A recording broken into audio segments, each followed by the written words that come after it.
আপনার এই সন্তান আপিল করবে, কাঠগড়ায়, বিচারের কাঠগড়ায় আল্লাহর কাছে বলবে, আল্লাহ আপনি আজকে বিচারের কাঠগড়ায় আমাকে দাঁড় করাইছেন, আমাকে আপনি ফয়সালা করে দিচ্ছেন আমি জাহান্নামে চলে যেতে হবে, জাহান্নামের আগুনের ভিতরে আমাকে জ্বলতে হবে। অথচ মাবুদ, আমি যে ঘর থেকে জন্ম আর ভূমিষ্ঠ গ্রহণ করেছি, পৃথিবীর আলো বাতাস দেখেছি, সেই ঘরে তো আমার মতো একজন সন্তান আরো ছিল।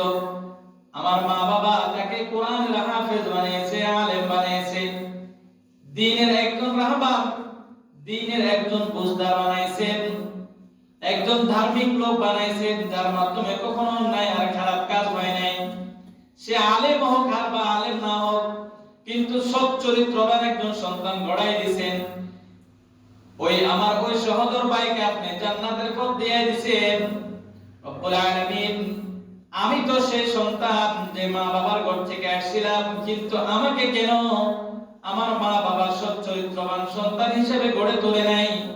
রব্বুল আলামিন, আমি আজকে বিচার দিবসে আপনার কাঠগড়ায় তার জন্য আপিল পেশ করলাম, আপনি তার বিচার করেন।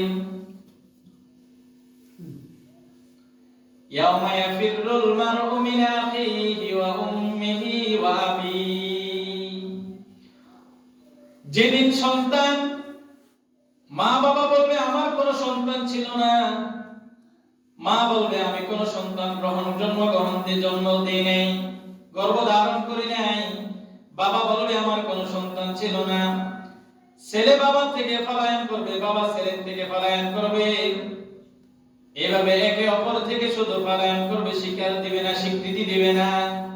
ইয়াউমা ইয়াফিরুল মারউ মিন আখিহি ওয়া উম্মিহি ওয়া আবিহি ওয়া সাহিবাতিহি ওয়া বানিহি। স্বামী স্ত্রীকে পরিচয় দিবে না, স্ত্রী স্বামীকে পরিচয় দিবে না, মা সন্তানকে পরিচয় দিবে না, সন্তান মাকে পরিচয় দিবে না, বাবা ছেলেকে পরিচয় দিবে না, ছেলে বাবাকে পরিচয় দিবে না।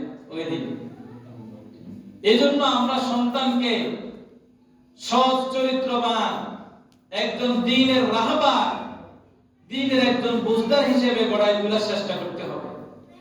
আর নয়তো আমি আর আপনি কাল কিয়ামতের ময়দানে বিচারের কাঠগড়ায় ধরা খেয়ে যাব, আটকা পড়ে যাব।